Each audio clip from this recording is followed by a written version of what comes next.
Hello, bonjour à toutes et à tous, j'espère que vous allez bien. Déjà, merci d'être aussi nombreux dès le début du live. Alors, on est ici avec un invité un peu spécial, le premier invité étranger, non français de la chaîne, puisqu'on avait déjà invité Gilter, Justy, Naël, Mektounif, et donc on a avec nous Monsieur Yannis Steven Edens, vice-champion de F4 française, malheureusement, on en reparlera. Comment ça va Yannis? Merci tout le monde pour être là. Moi, je vais bien. Merci, merci. C'est chouette de voir tout le monde ici.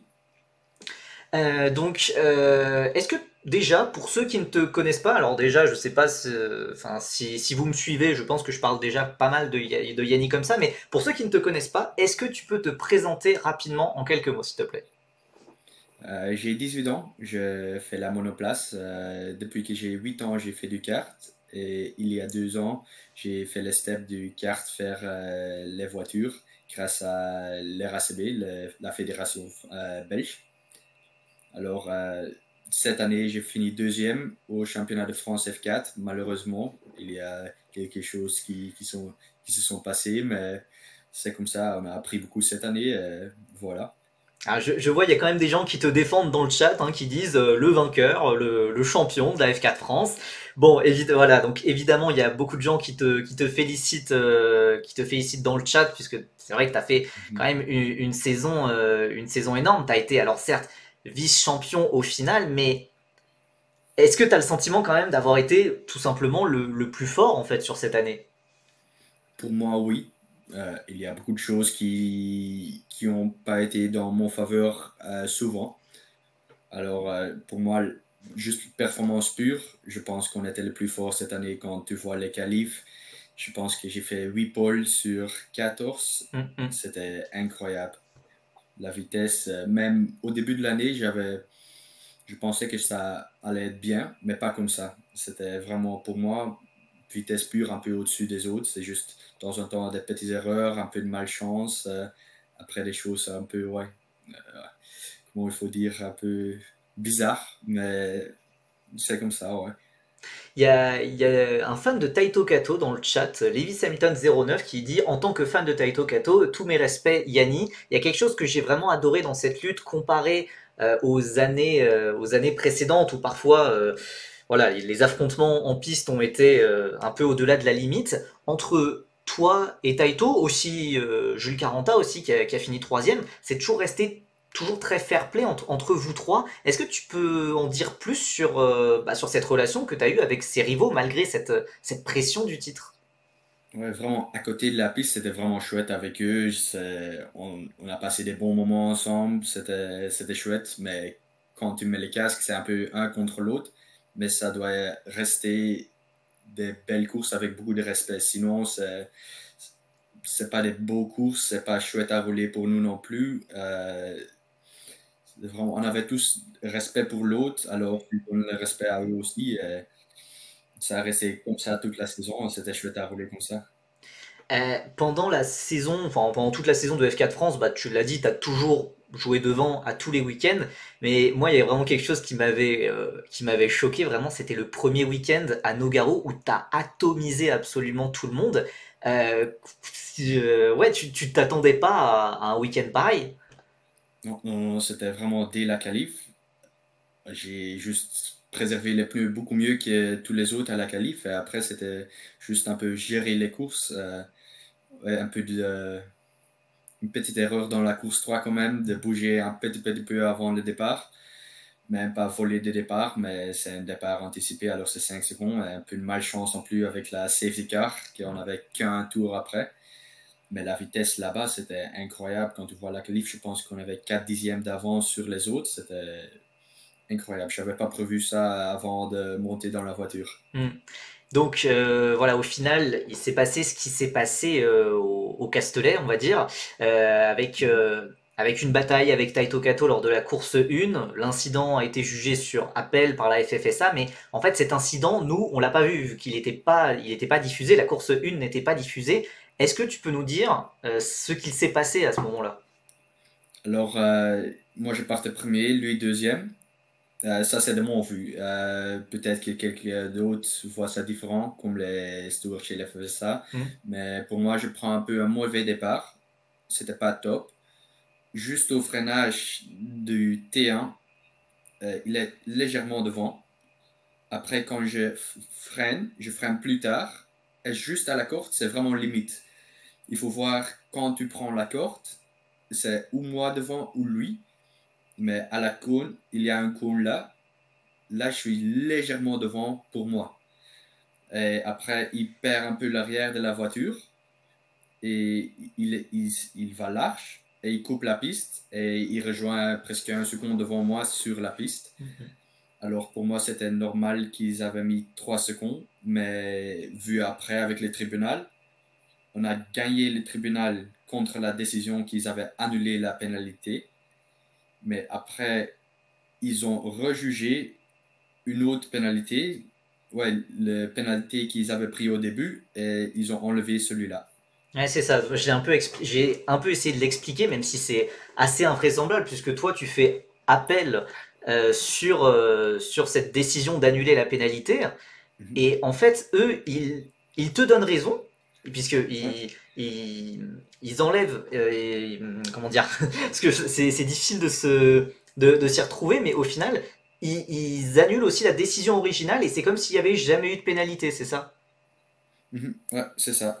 Ils ont changé la décision 1 et nous, on a fait appel contre la décision 4. On ne savait pas que c'était possible de changer, mais finalement, je pense que apparemment c'est possible. On ne sait plus changer. C'est fini le cas là. Hmm. Bon, il y a Homero qui nous pose une question justement après le week-end de Nogaro que tu avais vraiment dominé, même si du coup au final t'étais pas en tête du championnat, mais tu avais vraiment donné une impression exceptionnelle. Est-ce que quand tu es arrivé au week-end suivant à l'Aidenon, est-ce que tu t'es dit que ça allait être simple au final l'année? Moi, j'avais beaucoup de confiance, c'est sûr. Et même la journée test à l'Edenon, c'était incroyable. Je pense que fin de journée, j'avais le meilleur temps avec 4 dixièmes. Mais après, le, ouais, c'est le laisser libre avant la qualif, j'ai eu un problème avec la voiture, l'avant droite qui a se cassé toute seule. Hmm. Et après ça, la voiture n'a plus marché comme avant ce week-end-là. Ils savent pas pourquoi, mais tout le week-end à l'Edenon, c'était vraiment compliqué. Alors, après la confiance, elle était plus bas qu'avant d'arriver là-bas, c'est sûr.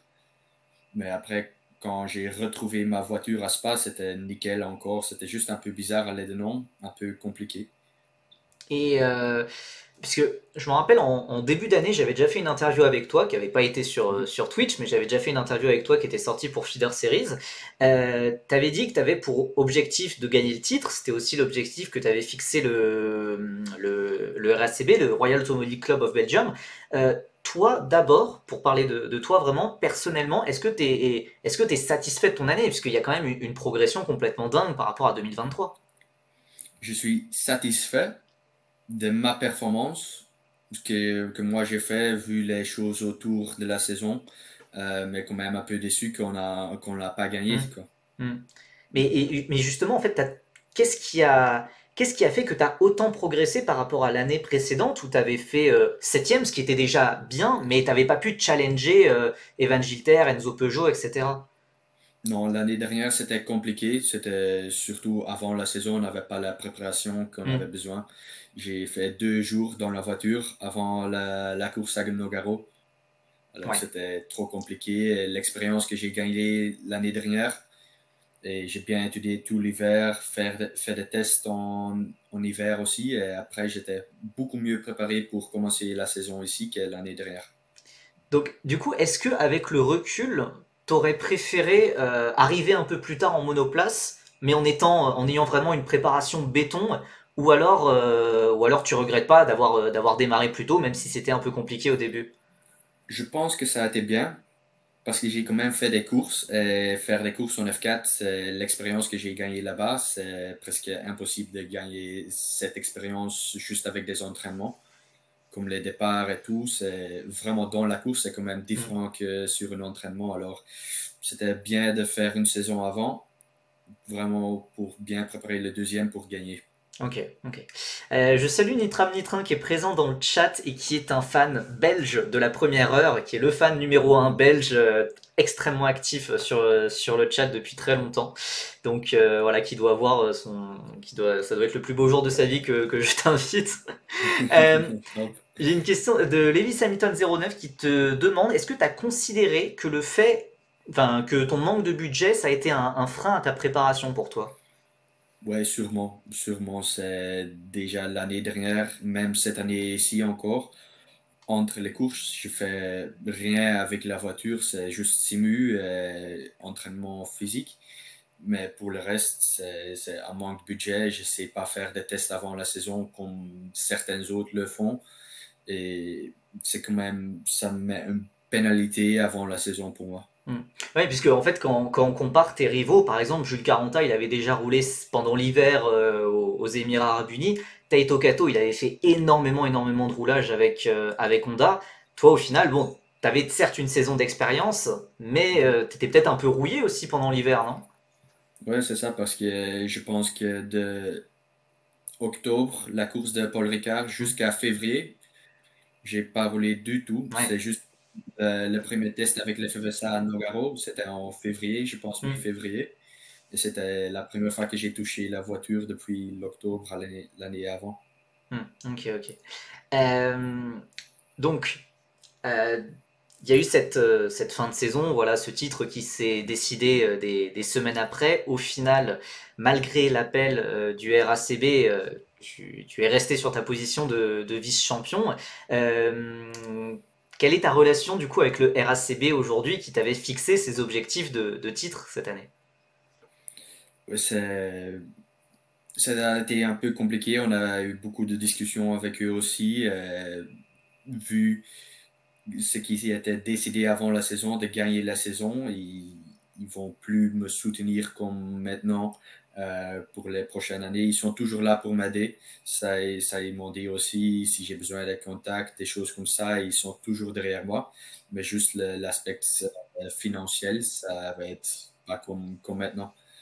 Ok, et donc comme maintenant, ça veut dire, est-ce que malgré la perte de ce soutien, est-ce que tu vas pouvoir continuer en monoplace? Normalement, oui, il y a des opportunités qui s'ouvrent quand même. Je suis en train de travailler tous les jours, envoyer des messages à des gens, des sponsors, juste pour essayer de rouler l'année prochaine. Je pense que pour le moment, on a des belles opportunités pour faire l'année prochaine, mais il n'y a encore rien qui est sûr.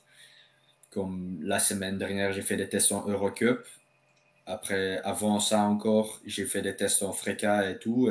Ça passe tout vraiment bien. C'est juste le budget qui est toujours un facteur qui est quand même important.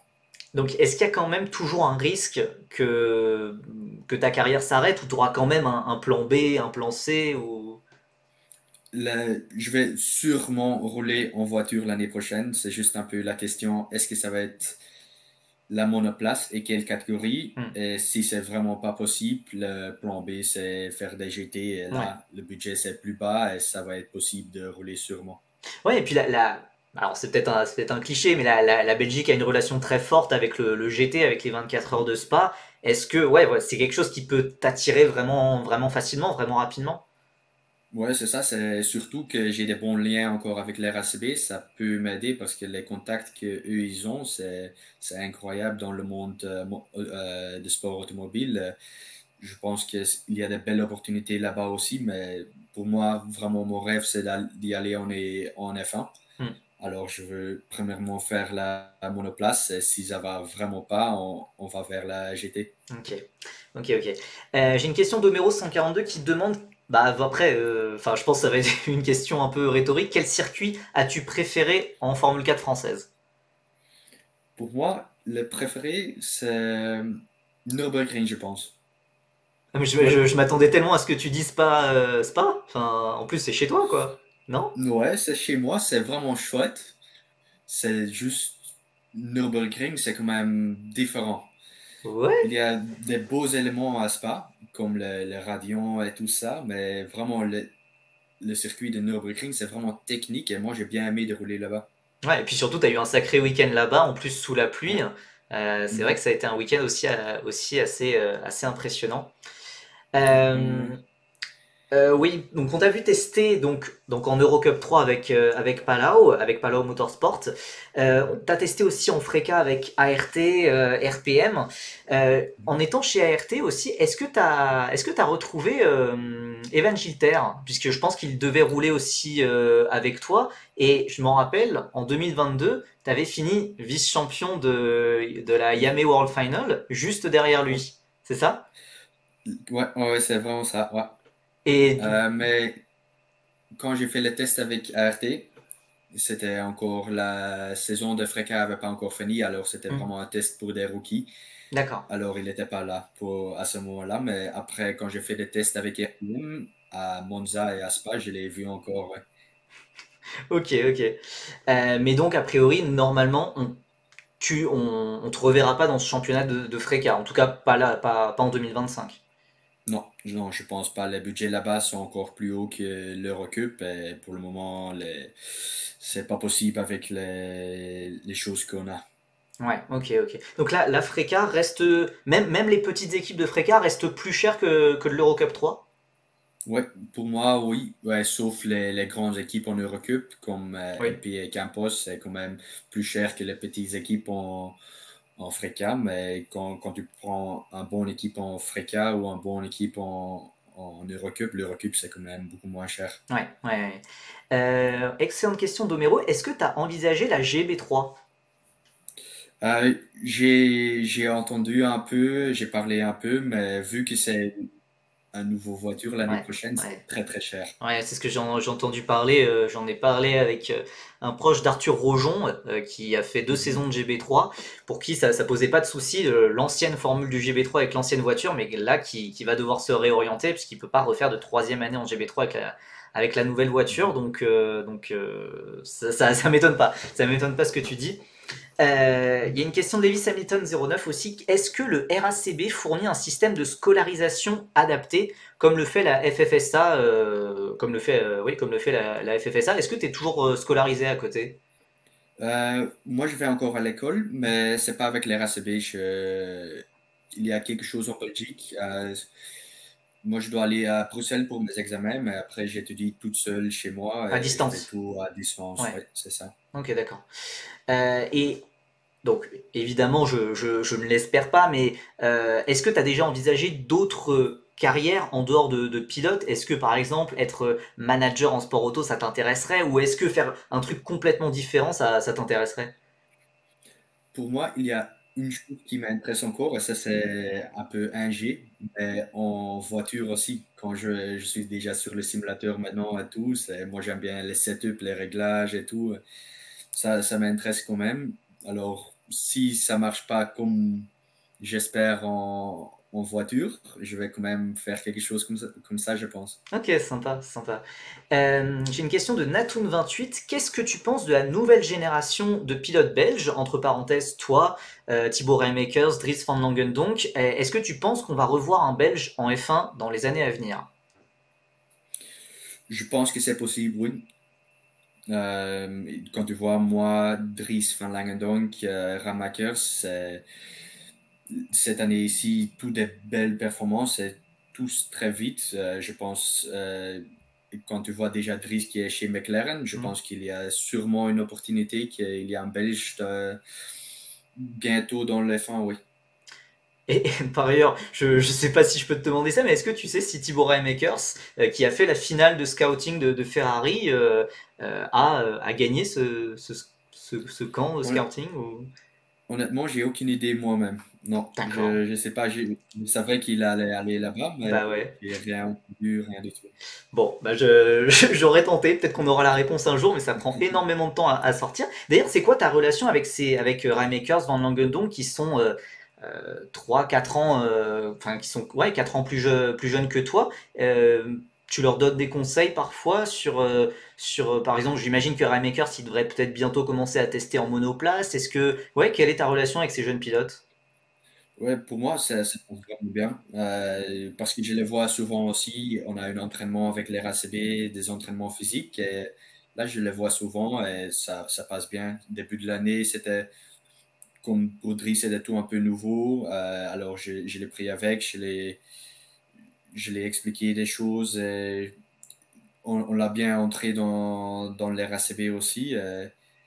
Mais comme avec Thibaut aussi, je donne des conseils quand je peux, avec l'expérience que j'ai déjà en formule maintenant. Hmm. S'il a besoin, je suis toujours là pour lui aussi. Ça passe bien entre nous. Ouais. Sur Twitch, sur Twitter, etc., pour un peu vendre mon live, je t'ai présenté comme l'espoir numéro un de la Belgique en monoplace, puisque alors la Belgique a eu Van Dorn récemment en Formule 1 il y a quelques années, il y a Amaury Cordil, le très sulfureux Amaury Cordil qui est en Formule 2, mais qui a aucune chance de monter en F1. Est-ce que tu sens qu'il y a vraiment quelque chose qui s'organise dans le pays, un vrai soutien dans le pays pour qu'il y ait de nouveau un pilote de F1 un pilote belge qui revienne en F1. Est-ce que tu sens que tu arrives à mobiliser les sponsors, des gens derrière toi?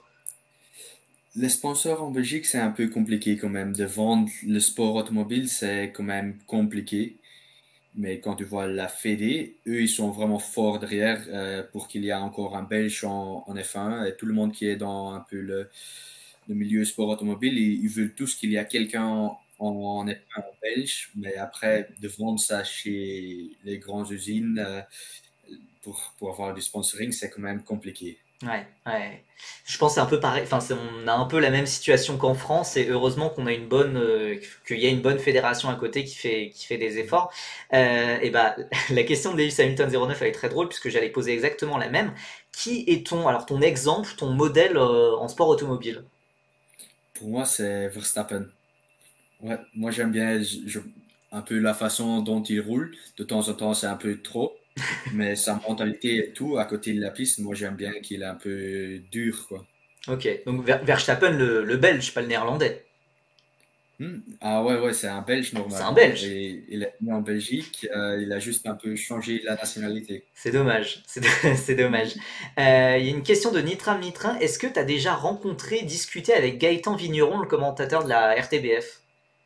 Je l'ai rencontré une fois, je pense, l'année dernière aux Awards RACB et parlé un peu avec, mais pas beaucoup. Il était fort occupé et tout le monde qui veut parler avec lui. Alors, mais je l'ai rencontré, mais pas longtemps. Ok, ok. Écoute, moi je pense que j'ai commencé. Je finis mes petites questions, mais donc si dans le chat, si vous voulez poser vos questions, là c'est le moment. Euh, Quand est-ce qu'on peut espérer avoir une annonce positive te concernant pour 2025? Je pense que ça va être janvier, je pense, Ok, fin janvier, depuis début février. Je pense que c'est possible avec ce qui est en train de passer derrière. Je pense que c'est positif. Fin janvier, ça doit être possible. Ouais. ok, ok. Euh, donc il y a, par ailleurs, j'imagine, enfin, il n'y a aucune chance que tu reviennes en F4 française, j'imagine.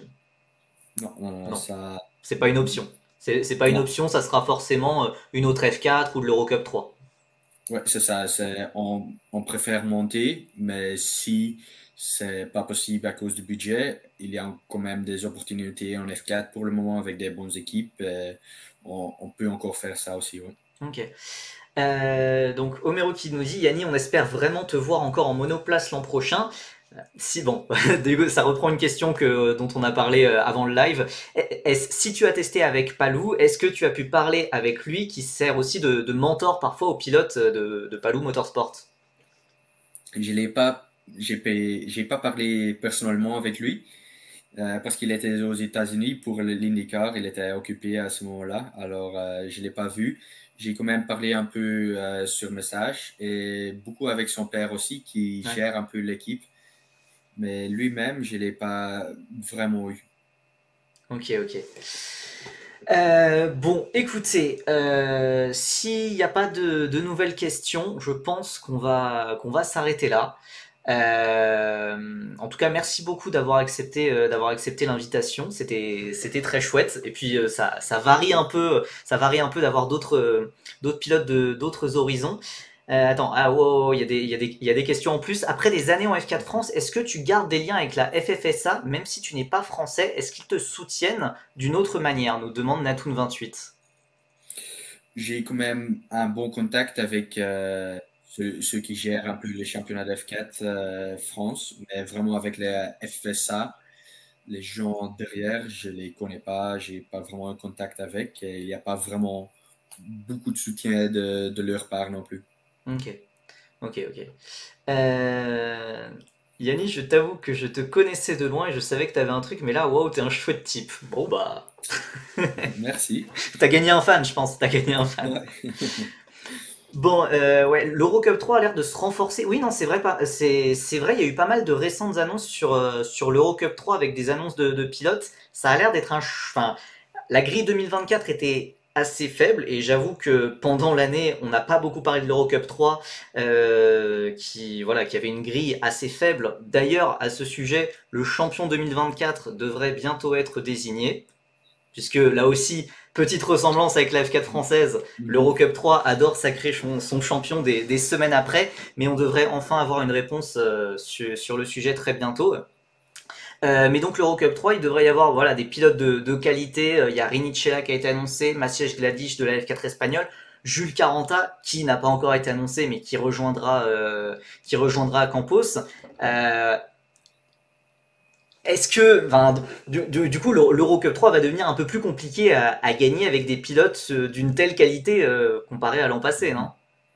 Mhm. Ouais, ouais, ouais, je pense que c'est un beau championnat quand tu vois les pilotes que j'ai vus au test aussi, et ceux qui sont déjà annoncés et tout, c'est vraiment, je pense que pour l'année prochaine, si on trouve un peu un deal et tout, si je vais rouler là-bas, je pense que ça va être un beau championnat, oui.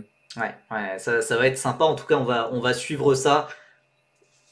On préfère que tu sois là dans ce championnat, mais dans tous les cas, on va Mhm. suivre ça beaucoup plus que cette année, car on va avoir une très belle grille.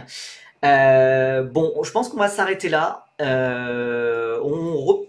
On ne sait pas ce qui peut se passer pendant la soirée concernant les annonces liées à Isaac Adjar, etc. S'il y a une annonce qui tombe vraiment pendant la soirée, j'hésiterai pas à refaire un live pour parler de ça, parce que évidemment là on était plus focus sur l'interview avec Yanni. On verra ce qui se passe. En tout cas, merci beaucoup à Yanni d'avoir accepté cette invitation. On te souhaite tout le meilleur. On reste en contact, bien entendu, et on espère se recroiser sur les circuits en Eurocup 3, Ouais. j'espère. Mhm. Et voilà, tout le meilleur pour la suite. Merci, merci, ça a été chouette. Tout le monde dans le chat aussi, merci pour être là. Petite, J'ai bien aimé. petite précision, tu n'es pas wallon, t'es flamand, donc c'est pas ta langue natale, Ouais. le français. Non, non, non, le français, j'ai tout appris aux cartes. J'étais chez une équipe qui parlait français. Et là, j'ai appris tout, mais normalement, je viens un peu plus dans le nord où je parle flamand. Bah purée, chapeau, chapeau, parce qu'en tout cas tu le parles à la Merci. perfection, donc merci à toi. Et écoutez, je vous souhaite à tous une excellente soirée, on se dit peut-être à très bientôt, et bon courage Jenny pour la suite, et on reste en contact. Allez, bye bye, salut. Salut.